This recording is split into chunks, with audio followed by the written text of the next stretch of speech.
And now we are live. Hello, everyone, and welcome to another Dental Shadowers virtual shadowing session. Today, we're joined by Dr. Bhavsar, who is a general and cosmetic dentist.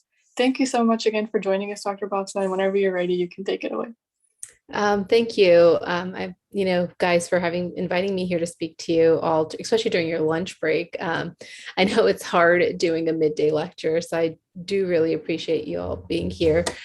So a little about myself. Let me just go to the next one. Okay.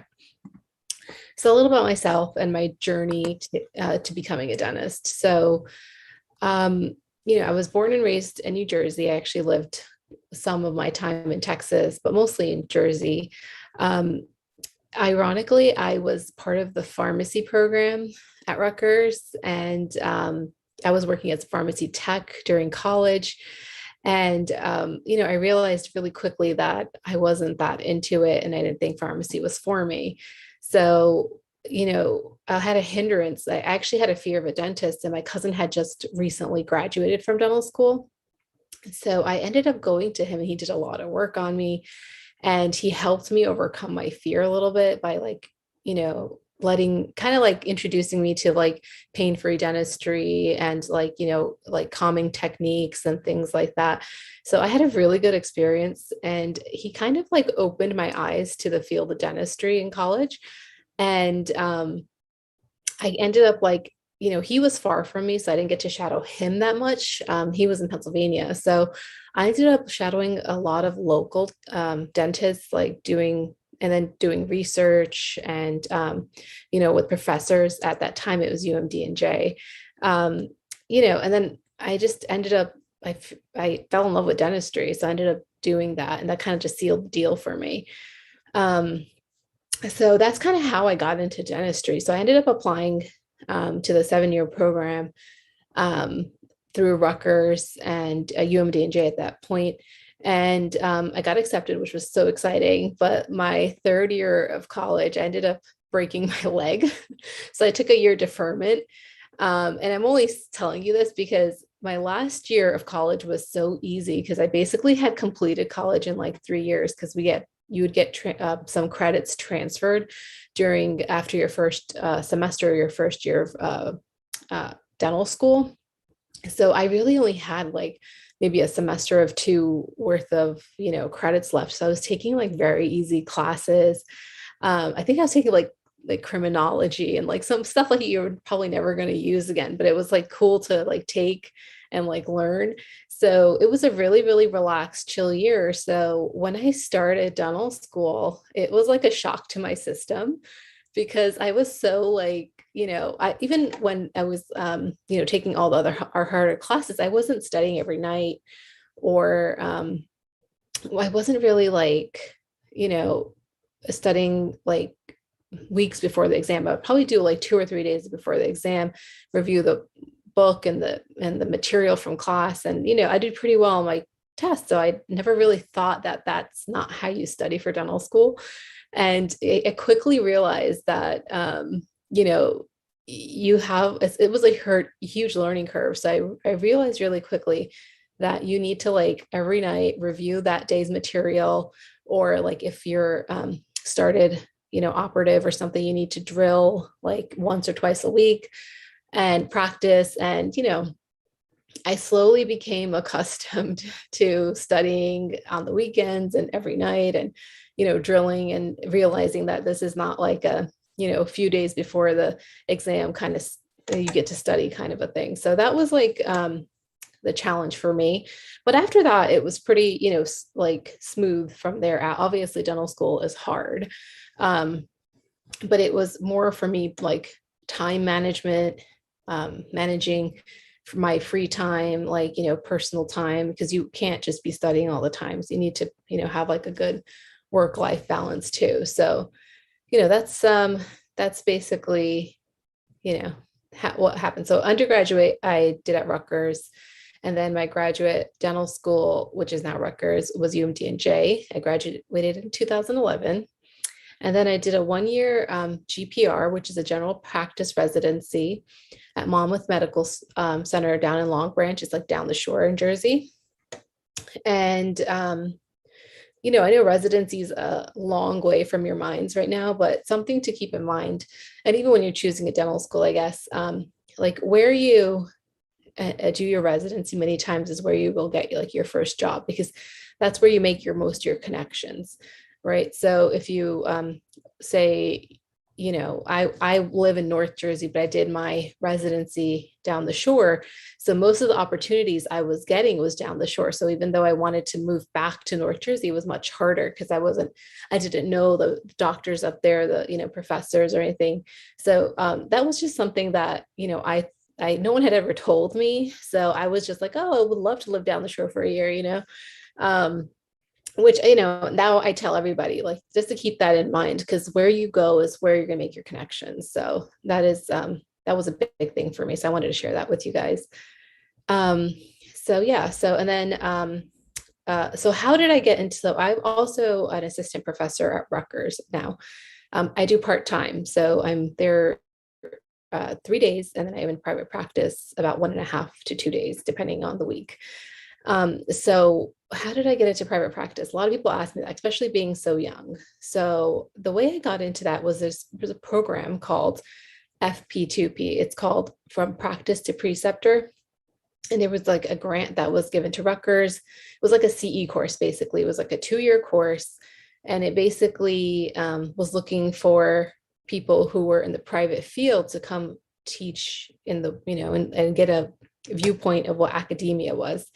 So, being that I always liked to like teach, even when I was younger, like you used to like play school and stuff with my cousins. And, I always had like a little passion for teaching. So it was really cool to see like how a school runs, why they do certain things. We actually had to take a course with John Hopkins about learning like styles. So like how students learn. It was really cool. It was a tough class, but it was really eye-opening that, some people are visual learners, some people are they need to listen to things, some need both, so it's very, very interesting. It was really nice to see that. And I think that kind of helps me, sometimes explain things to students when I'm showing them something different ways, because I know sometimes what works for one person might not work for another person. So that's kind of how I ended up getting into teaching. I started off 2 days, and I slowly became 3 days over time. So I started that in 2016 to now as well. So let's see. Okay. So my advice for you guys, I have a lot. So I'm sure you've heard a lot of this from your other presenters.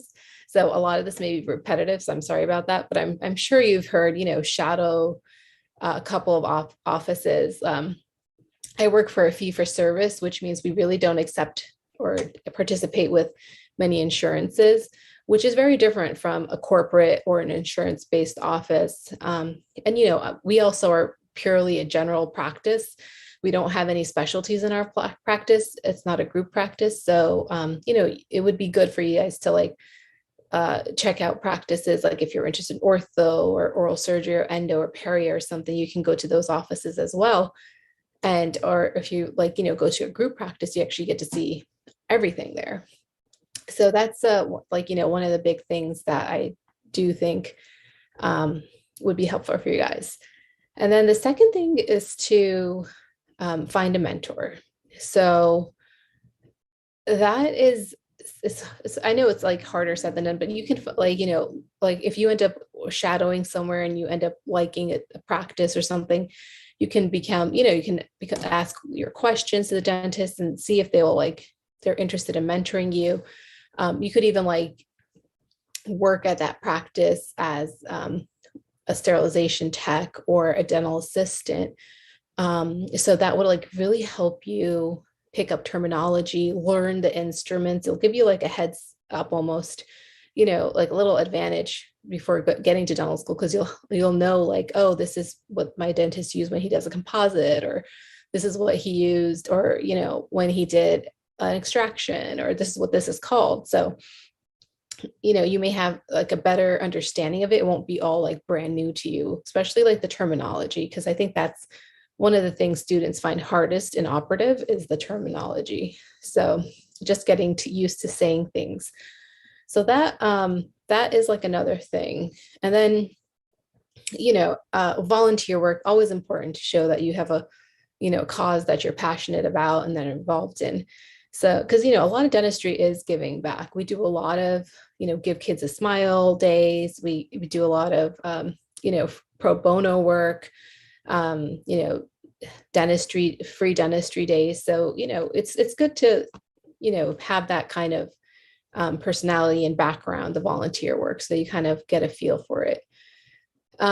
Focus on your GPA, DATs, and extracurriculars, but remember to relax and have fun. That's really important. There, like I mentioned before, like a school work-life balance is really important, especially for your mental health and well-being. It's going to get harder, not easier, as you get older through dental school. Then you're gonna get married, have kids. So it's good to learn those, self-care practices and time management as well. It will be helpful. So that's another thing that I always never was good at. So I would stress that to you guys too. And then one of the big things I asked one of my colleagues, and he said a big thing is that for interviews is most dental schools are looking for well-rounded students. Yeah, of course they want you to have good grades and everything, but they want you to be personable. They want to see your personality. They want to know who you are. So I think that was something interesting that he told me. So I wanted to share that with you guys. And then, like I did research. I ended up doing it at UMD&J, which was great because then, the doctor who I did research with wrote me a great letter of recommendation. So that was always helpful. And trust me, they're always looking for help. So it's they'll appreciate you, reaching out and volunteering your time. So, and who knows, you may even get published, which is amazing. It looks very, very good on your application. So, and visit the school. I missed that one, but yeah, visit the school you want to attend and get to know you can get to know the faculty there. And you can see if they do research, or, you could even see if they want to be your mentor and get to know you, and they could also write you a letter of recommendation for you. Okay. So let's move on to the next slide. Okay. So what is general dentistry? So I'm a general dentist from Rutgers. I would say probably 70% of the students who graduate from there are general dentists. So the definition as per WebMD is a general dentist is your primary care dental provider. This dentist diagnoses, treats, and manages your overall oral health care needs, including gum care, root canals, fillings, crowns, veneers, bridges, and preventative education. Okay, so that basically covers everything. That's why I kind of call it a jack of all trades. You're not limited to doing just one thing. You can literally do anything you want. General dentists are, can do all specialties if they wanted to, as long as they have trained in it and take me in, if you want to place implants or IV sedation or something, as long as you've done extra training, you can, and you're confident in it, you can do it. But you just have to remember, you have to do it at the same level of the specialist under the same standard of care. Now, what is standard of care? You're probably asking me. Well, standard of care is, for instance, like if you ever have shadowed a root canal specialist or seen a root canal done, they always use that little like rubber dam, that thing that like fits on their face that like covers all their teeth except the one tooth. So that's to prevent anything going down their throat. Like they use pretty like small files and, some like washes that are, not so great for the patient to swallow. So that's what I mean, standard of care. You have to make sure that you're doing the procedure and the same way the specialist would do. So that's that's another thing. So what do? We do everything from, I do everything from fillings, crowns, veneers, bridges. I've placed implants and restored them. I do extractions and bone grafts. I'm not a huge fan of dentures and partials, but I have done them. I do orthodontics, traditional, not as much, more clear aligner. I've recently started to get into sleep apnea diagnosis and treatment, but I still have to take more courses on that. And I was trained in Botox and fillers, but I don't do them. Only because, like I said, I don't feel as comfortable as I probably would as a specialist. So I don't do them. And then oral cancer screenings, periodontal surgery, which is, there's a laser called LANAP that a lot of specialists use for deep pockets. So instead of actually making flaps, you could actually do that. So that's pretty cool. That's like one of the newer technologies. So another thing is, even specialists have a lot of opportunities. You don't have to just be a clinician. You could go into teaching. You can own your own practice. You can be an associate. You can do a consulting, kind of a gig. You could work for an insurance company. You could do research and development and work for like Colgate and Crest. So you're not just limited to being a clinical dentist. There's so many opportunities for you. So some people tell me like, oh, one of our students just wanted to become a pathologist. So they're going to be a dental pathology and they're going to basically, not do any clinical, but just probably teaching and biopsies and looking at biopsies under the slide. So that's totally different, you don't hear about that a lot. So I thought that was pretty cool. So let's see. Okay, so what is my typical day in private practice and teaching? So my typical day in private practice is usually, since like I mentioned, I work for a fee-for-service practice. So we focus a lot on patient care and comfort. Our appointment times tend to be a little longer, but we're really like, talking to our patients. We offer them drinks and blankets and pillows and, all these like amenities that, most places don't offer. So it does take a little bit more of our time and, appointment time, but it just makes the patient more comfortable and, they do appreciate it, especially the more anxious patients, especially having the headphones too. That's a big one. So I typically have one column of patients. And I usually see anywhere from 8 to 10 in a day, depending on the procedure. Obviously, if they're shorter procedures, I'll see more patients. If they're longer, more complex procedures, I may end up only seeing like 6 or to 8 patients. So it's it really dependent on what the day looks like. And we also do like hygiene exams in between. We have 2 hygienists, so you'll go between the 2 and do like, a 10-minute hygiene exam for each person. And then, my procedures, I do oral sedation. So those days I typically only see like that one patient and try to do as much as the work as I can for them. It's not IV sedation, it's just oral. So it does have those limitations in the terms of the patient is still awake. So that's a little different.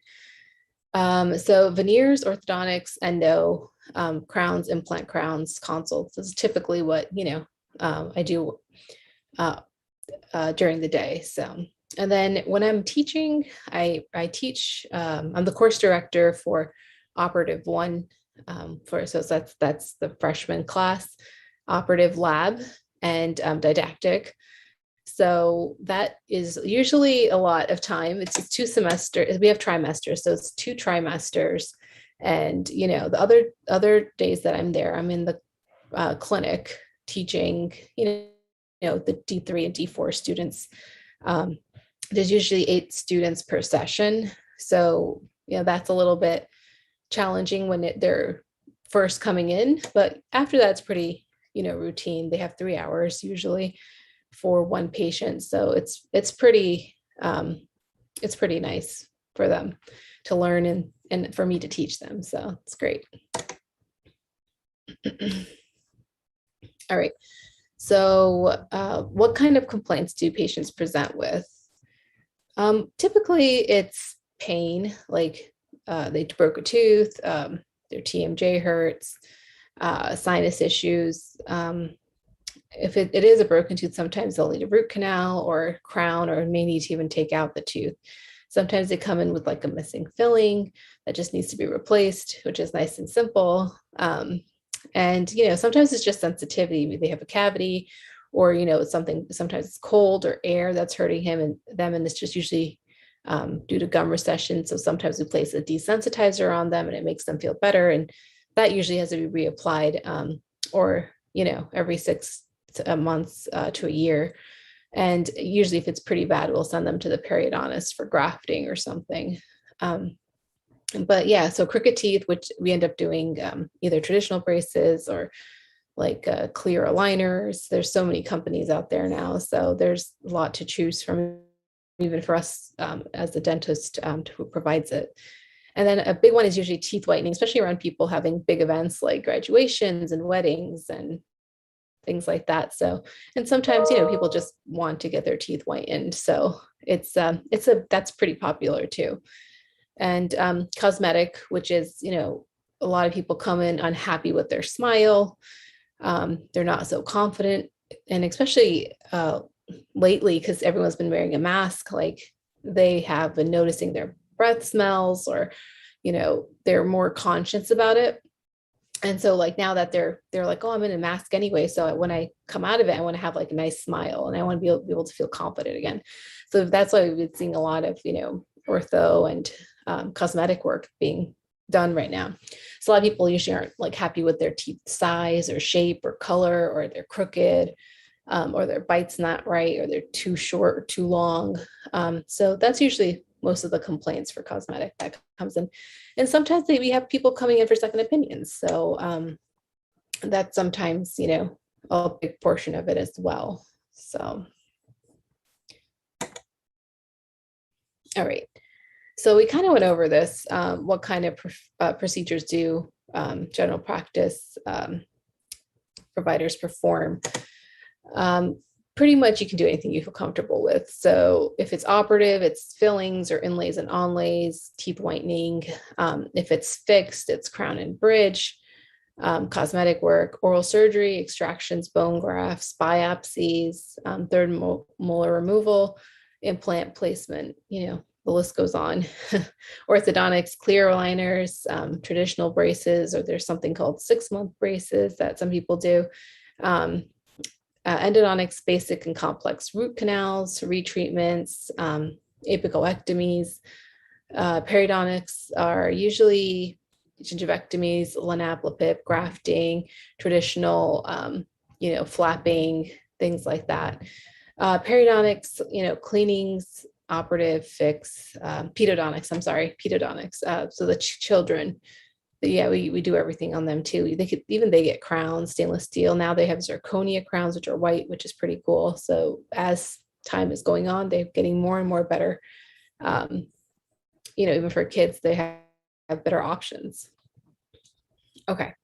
So diagnostic tests, instruments, and new technologies. So typically when a new patient comes in, we do a comprehensive oral exam. We look at all their teeth, do an oral cancer screen, that's OCS, make sure we don't see anything that's concerning. We usually take a panoramic and some bite wings, or we take a full mouth series, which is 18 bite wings and periapicals. And digital x-rays have made a huge difference. When I was in school, we were still doing non-digital.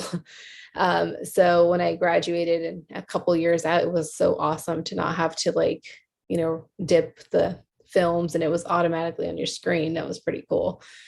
So there's something in our office called a Diagnodent, which is like a laser, and it's like a tip, and you place it on the tooth and it helps detect caries.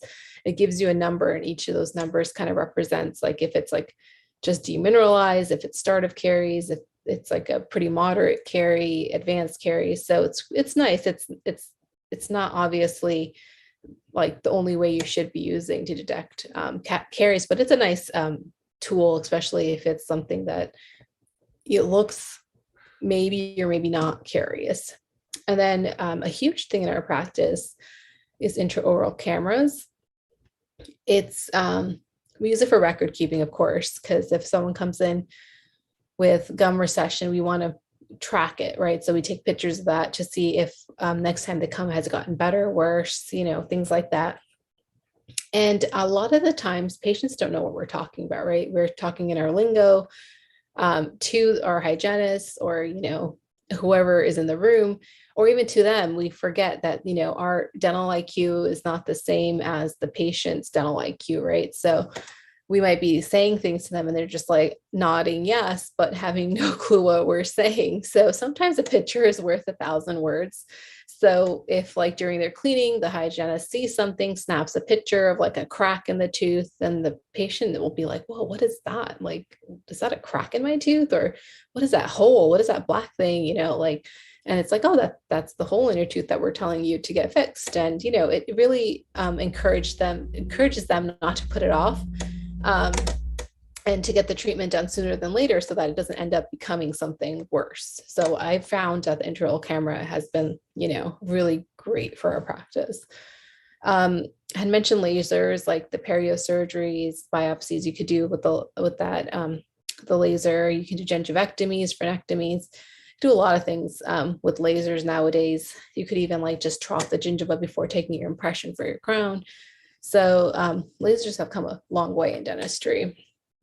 Another thing that we love in our office is our intraoral scanner, which is like a CAD CAM scanner. And we basically have been scanning for night guards, clear aligners, crowns, veneer cases. It's been great just having, like, patients hate the goopy material in their mouth. I don't know if any of you've ever had that in your mouth. It's not fun, but it's really gaggy and people feel claustrophobic with it in their mouth. So just having a scanner that like goes around and just takes pictures and patches them together to send to the lab has been great. And then we have a CBCT as well, which we use for sometimes, the teeth have different number of canals in them. Sometimes you can miss a canal, or just to see how many are to begin with, you could take a CBCT. You could, for implants, we've been doing CBCT so we can pre-plan implant placements and do guided surgery and things like that. So that has been a great addition as well to the office. All right. So important terms in general dentistry. Now, this one is really hard for me to like put onto this page because there's a lot of terms. So I guess, and you guys probably have actually heard a lot of these terms now that you've been doing these lectures for a while, but for at least the cases I'll be going over, some of the terms are occlusion, which is basically how your teeth come together or how a patient bites. Caries, which is basically cavity or decay or a hole in the tooth. Composite restoration, or it's also can be called a resin, is just a white filling. Enamel is basically the white part of your tooth or the outermost part of your tooth. When you smile, that's what you see, that's enamel. Dentin is the second part of your tooth, which is the yellow part of your tooth. And that's what usually, if you brush too hard or, have acid erosion, that's what you'll start seeing, or the enamel get thin. And then pulp is basically your nerve, and a crown is a full coverage of the tooth.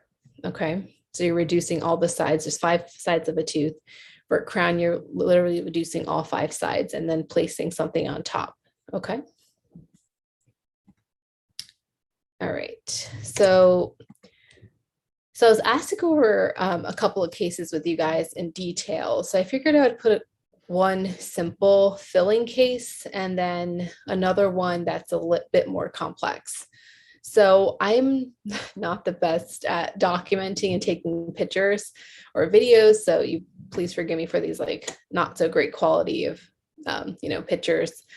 But in the first case, this is the first case. And I didn't take any step-by-steps for this. So I'm going to actually show you as part of my first case, a publication that was in one of the journals. of what I actually did. And that was basically the same steps I followed. So I kind of wanted to, since I didn't take pictures, I wanted to show you what I did to get this result. Okay. So in this first case, I had a young teen who came in, broke his front tooth playing basketball, or, I think it was some sport. So in this case, he was young, and I decided to go with a conservative, restoration and do a composite instead of a ceramic restoration, like a crown or a veneer. So a direct resin restoration is also called. It can, it gives them the patients and the parents a treatment option, especially when the kids are still growing. So that's what we ended up doing here. And now with the resin layering techniques, you can get a really nice result that it doesn't really look fake. So that's also one of the benefits. Okay, so let me go to the next slide. This is actually part of one of the lectures we give at Rutgers on layering technique. So yeah, you get like a little glimpse of what we teach. No, I'm just kidding. Okay, so in this photo, it shows what we use as a guide. I don't know if you can see my cursor or not. So this is like the guide that we use when we do a layering technique. So you can see like these different colors represent different materials and their thickness. Okay, so I'm going to put that to the side for right now because I'm going to be going over that in each of the upcoming slides. Okay, now this purple thing is called a matrix or a stent that we made from, I made from a wax up. So basically, I took a quick impression of the patient and then I did a little wax up and I made this putty so I can replace his tooth. Okay. So there's two ways to make this matrix or the stent. So like I said, you use a putty material, and if they haven't broken off the tooth and it's still, the proper length and shape, you can just use the existing tooth. Maybe it's just a color issue or something, or a shape or something. You can actually just use what you have in the mouth. But in my case, when the patient came with it broken, I had to actually take an impression, pour that up. Quick stone is pretty quick. I used a little bit of dental wax, shape it, and then I made the putty off of the model. Okay. So when you make a matrix, what do you want to do? Basically want it to cover the lingual or the back side of the tooth, and then make sure I like to make sure that at least one tooth on each side is also incorporated just for stability. Okay. So that's how I usually make mine. And I trim back all the excess, and I'll show you some pictures of where it's placed. Okay. All right. So there's a lot that goes into shade selection, and I could probably do an entire lecture just on that. So I'm not going to go too in depth with that. But what I typically do to pick the shade is I'll clean off the tooth with some pumice, and then I'll make, if you can see here, this customized shade for that tooth. So, or you can even call it a mock-up. So you first select the enamel shade using the shade guide. And this is done by matching the middle facial of the tooth. So the middle front of the tooth. So around this part. Okay. And then I select the dentin shade. So typically this is one shade darker on the shade guide, and usually more opaque than the enamel shade. For example, I don't know if you guys know like shades yet, but like in the Vita shade guide, if you use A1 for the enamel, A2 would be what you use for dentin. Okay, in this case. So there's also incisal transparency. Okay, translucency. So this is what an incisal edge is. It's like almost like the tip of the edge of a tooth. Okay. So if you can see, like there's a little bit of translucency in this, but not really too much. So most of the time, incisal translucency will be present in like younger children and things like that. As you get old, as you get older, it may or may not be present. So you have to kind of, every case is different. You kind of have to look at what next door is basically. Okay. And then now once you make the color mock-up, so I like doing a color mock-up. You're probably like, why are you wasting so much time doing a color mock-up? So any mistakes in like the hue, the chroma, the value, the translucency and opacity, you can adjust it in the shade tab. And it's better than having to, it's that to me is easier than having to go back and drill off pieces of the enamel while I'm working and then add, sorry, not the enamel, go back and drill off pieces of the composite and then add a different color and see if that works. And I just find this to be a lot more useful with, knowing, okay, this is A, B, C, D, I'm done. If I saw that I didn't like something here, I'd rather just drill it off here and put a different color or something and see if that looks better. So that's why I personally like doing a mock-up. Okay, so so in this set of photos, the top photo here shows you what the patient presents with. You can see like this color is off, the shape is a little shorter, not the best. So this is the mock-up, what I just talked about. Right, so it's replicating the varying thickness shade of the definitive restoration, which means the final restoration. And then this is just showing the putty matrix that was made from the wax up model, but in this case, you could have actually used this, but since we wanted to lengthen that, you see how there's a little gap here. So we lengthen this tooth a little bit. Well, not we, but the author wanted to lengthen this tooth a little bit. And so that's why they used it on a wax up model, because they didn't like what they had there. Okay, now this is basically the matrix showing where all the material is going to be added for the first step. Okay. Okay, so this next set of photos are showing the tooth that is prepped. So this is like, first you have to remove all the old composite and any new decay that might be present. So you have to remove all that. Next, you're going to place this etchant, which is going to clean the tooth. You wash that off and dry the tooth. And then you place a bonding agent here on top of that. And then that is usually dried and light cured. So you can actually see in this photo that they place this white material on the adjacent teeth. And that's called Teflon tape. And they did that to prevent the composite when you, the bonding agent to sticking to those teeth, so that when you place the composite won't stick to these teeth. Okay, so that's why that's there. You don't see that all the time, but that's a nice trick that a lot of dentists use. So, okay, so now we create the lingual, it's called the lingual shelf. So you see how thin that is? So that is that first layer in the back here. It's super thin. It's usually, 0.3 millimeters. You can't, obviously you're not going to measure that, but it's pretty thin. And it's usually an amber translucent color. So that's what, at least we teach to the students. We use a amber translucent color, and it's applied to the matrix to establish that palatal contour. You want to make sure that it's touching the two adjacent teeth so that contact is nice. And you want to make sure it's the right length. So you want it to match this incisal edge position. Okay.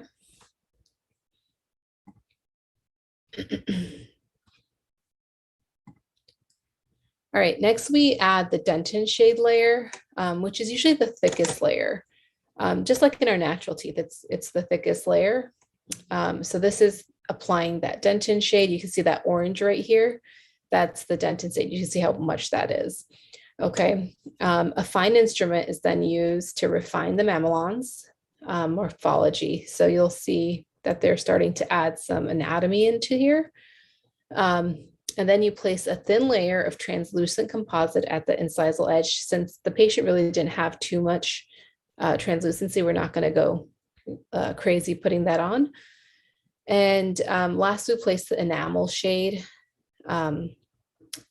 onto the top. So the translucent shade we place between like the mamelons that we're creating here and the incisal edge, and then the enamel shade we're going to place on the whole tooth. So here you can see it's kind of small, but the translucent shade is very small amount here. And then the enamel shade is going to go and cover the whole thing.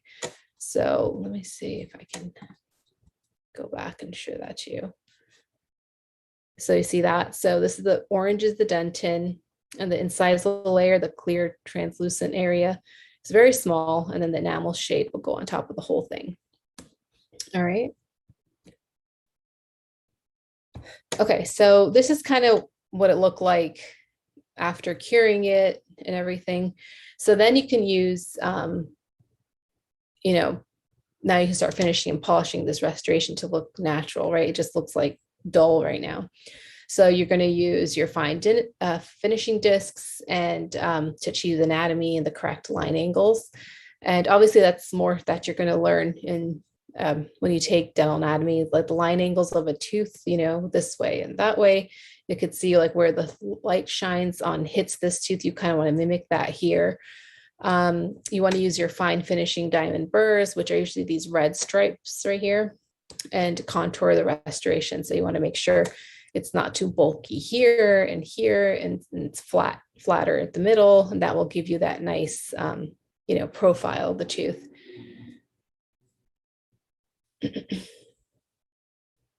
And then you finish and polish it, and then you polish it, and then it gives it this nice like luster and shine. And it's also very smooth. So when their tongue touches it, it's not very sharp, or, you know, it's not constantly going there because it feels wrong. If it's nice and smooth, the patient will, like, you know, be able to nicely put their tongue and feel comfortable. And also it will prevent any plaque buildup there. If there's little like dots, or, you know, it's not polished nicely, you can have plaque accumulation there, which we do not want. All right. All right, so this is the second case.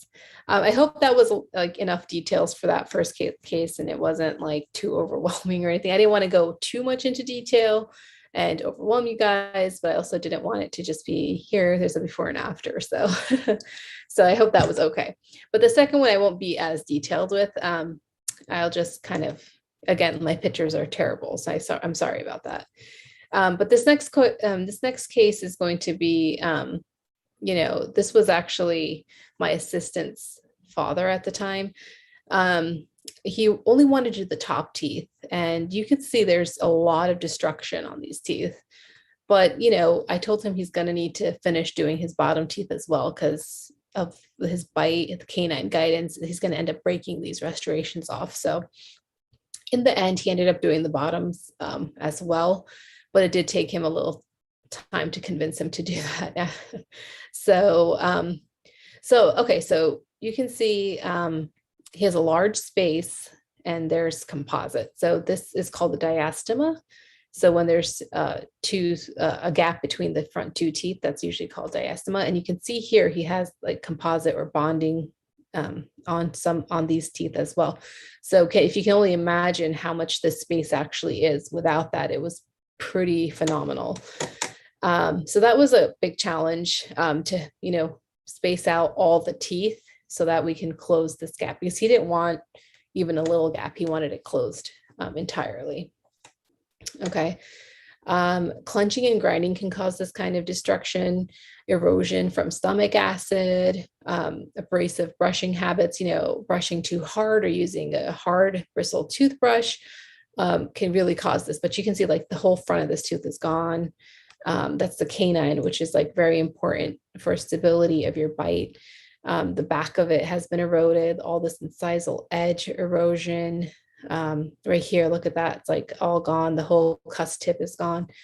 You can see how like this bottom tooth is fitting right into that dent, is basically just ground away everything.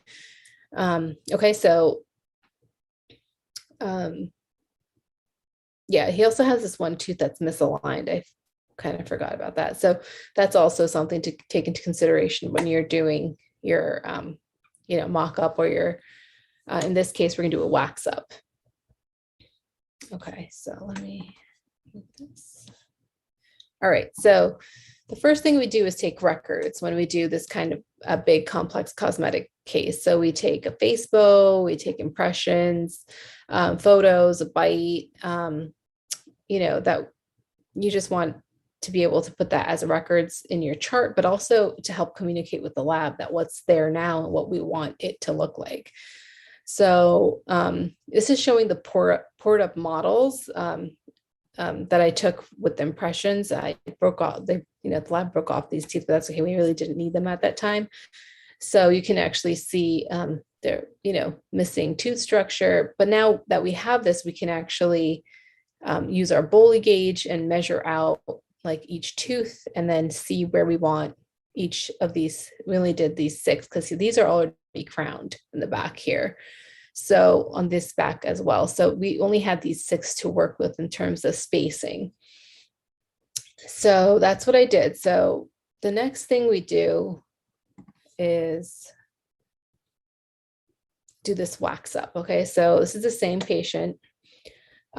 These again are his old crowns that are there. We're not touching those, but then from canine to canine, from 6 to 11, I had my lab do a mock-up for me, and I told them exactly how long I want the tooth. I told them how wide I want these central incisors, and then from that, they accordingly made the spaces going backward. Okay, so it's really important to communicate with your lab. So now you're probably asking, what are these things? These are reduction guides and the temporary stent. So this is the occlusal reduction guide. This helps me see if I've taken off enough tooth structure from the incisal edge. Okay, so I put that on. That helps me see that because I'm going based off of this wax up now. This is what's going to be my final restoration. So I have to pretend that what he has there is, like what I have to reduce sometimes. I didn't even have to touch this tooth here because if you remember what it looked like, there was so much gone already. So I didn't even have to really touch the front of that tooth. So my reduction guide helped me kind of see that before I even touched his tooth with a drill. So this is the facial reduction guide. So that helps me to tell me how much I have to take off the front of the tooth.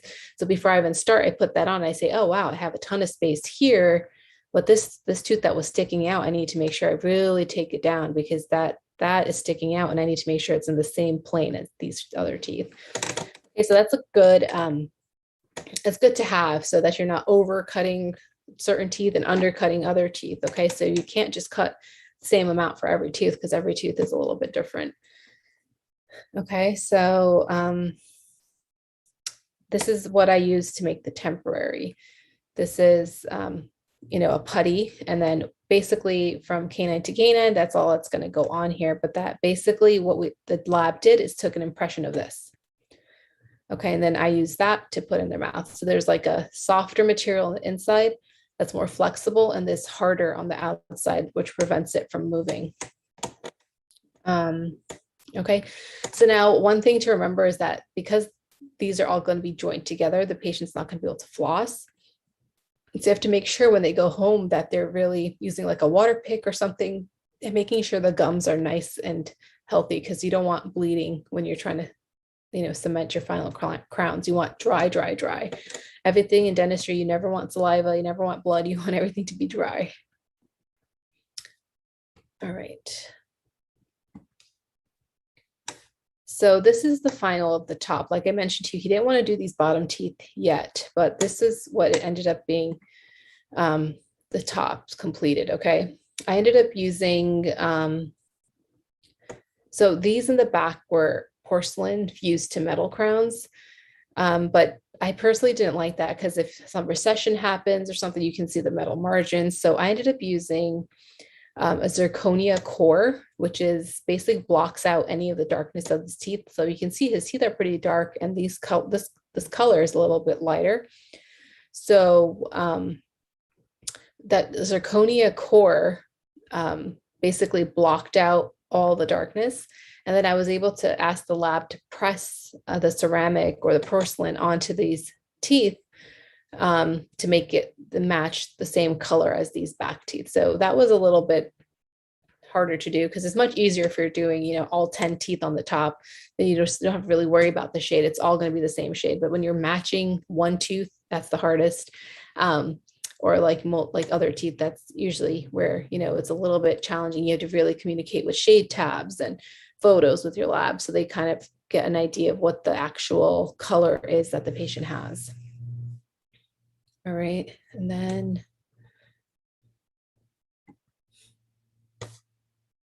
this is the additional 3 teeth here that I did. Okay, so you can see like now he's biting more evenly on all his teeth. He's got his canine guidance back. He's not going to break these teeth. Also, it's important to remember, if you're doing full arch restorations like this, that patient needs to wear a night guard so that they don't break all these teeth and they don't damage anymore. Okay, especially when they have a habit of clenching and grinding. But even if they don't, they should wear a night guard. Okay.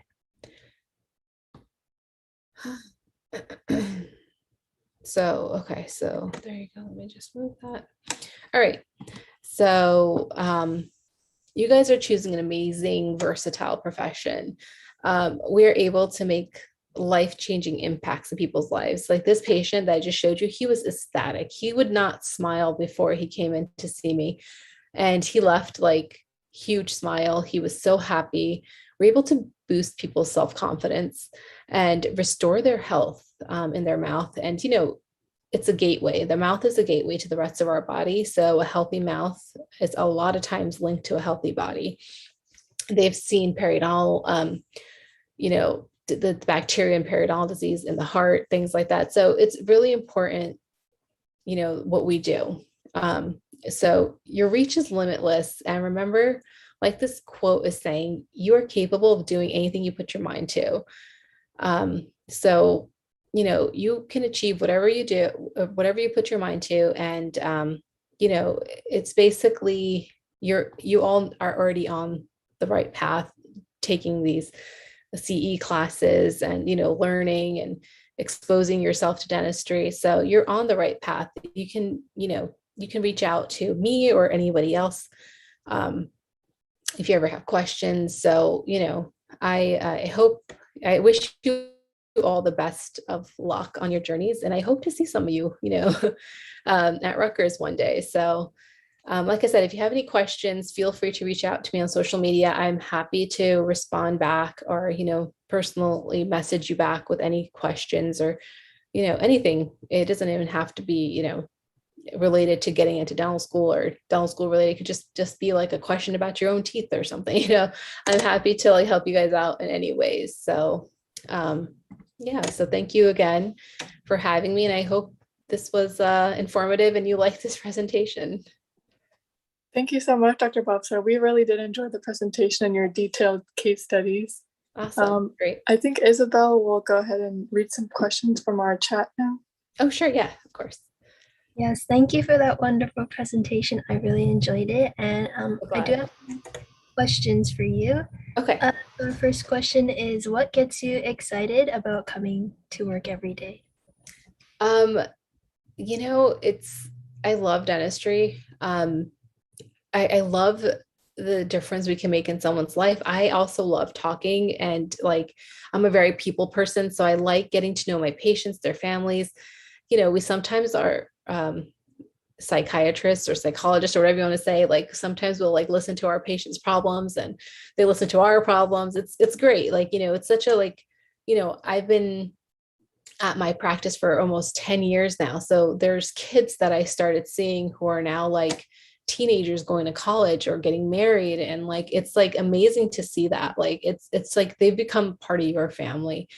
So that to me is so great. Plus, like I said, being able to change someone's life, making them happy, just whiter teeth or, restoring, people will cry after these big mouth transformations that we do. They literally will cry. They can't believe it's them.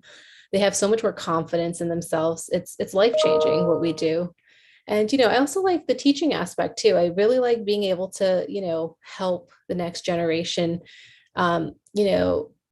I hate to say this, but like when I was in school, we didn't have that like nice faculty or didn't feel comfortable asking questions and stuff. And, I hope that, you guys are able to come to us and, ask us and not feel like scared or ashamed or anything. So, that's I like doing the teaching too. So I love dentistry in general. Like I said, it's so versatile. There's so much we can do. And it's not like you have to just do one. I look at me, I'm doing both. So that's basically it.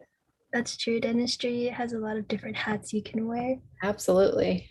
Okay, I have another question for you. Would you still pursue dentistry if you could go back in time? Um, yes, I would. I I do like dentistry.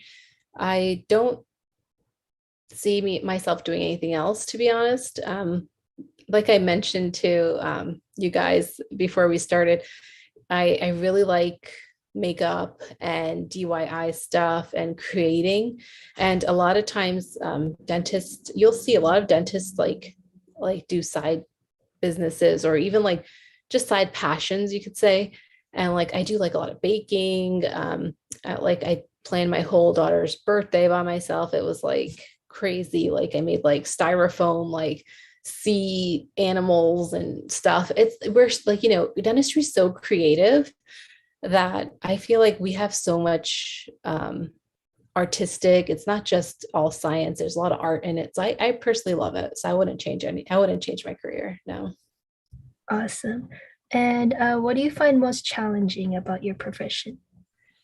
Um, I would probably say, and this is probably not like, in your guys' like view set yet, but like what I find challenging is sometimes like insurances want to dictate what us as dentists should be doing for our patients, while in reality is that we know what's best for our patients and what they need.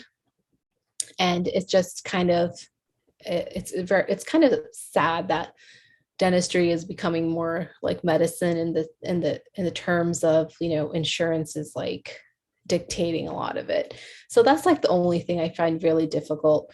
Obviously, patient management sometimes is as well. Sometimes, like I mentioned, some patients don't see the benefit of what we're doing for them. So, but that's very rare. I would basically say it's most of the time it's just the insurance aspect of it. But thankfully, I don't have to deal a lot with that.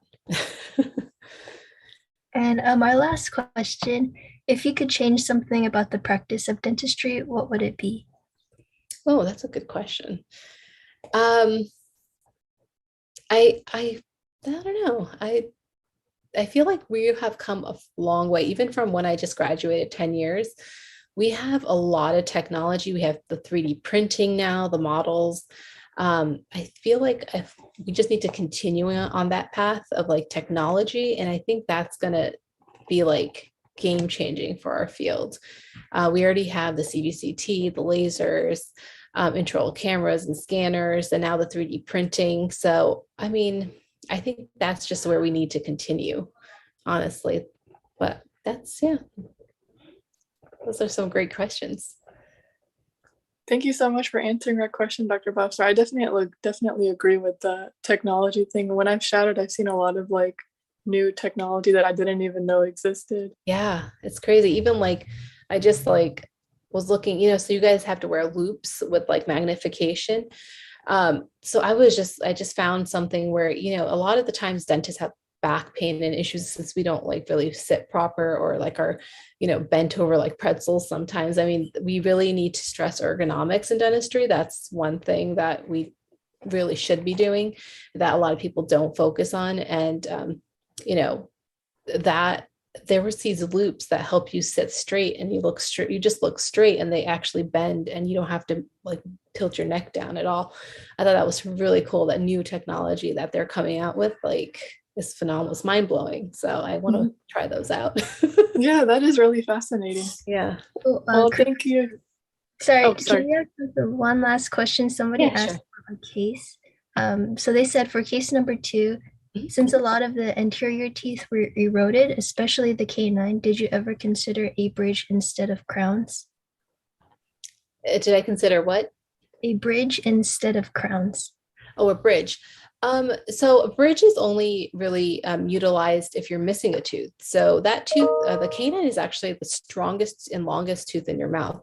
So you want to hang on to that for as long as you can. So it wasn't decay, it was more erosion. So it wasn't like I had to do root canals on these teeth. I wasn't putting a post or core buildup or anything. It was just erosion. So I just, like I mentioned, I didn't really remove too much from that facial surface of that tooth.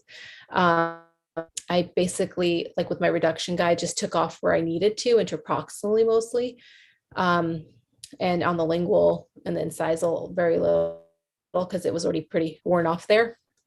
But yeah, so like I wouldn't have done a bridge there just because I wouldn't have wanted to have extracted any of those teeth. So Thank you for that. okay. You're welcome.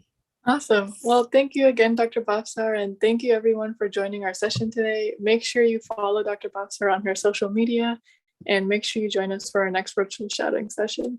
Bye, everyone. All right. Bye, guys. Thanks again.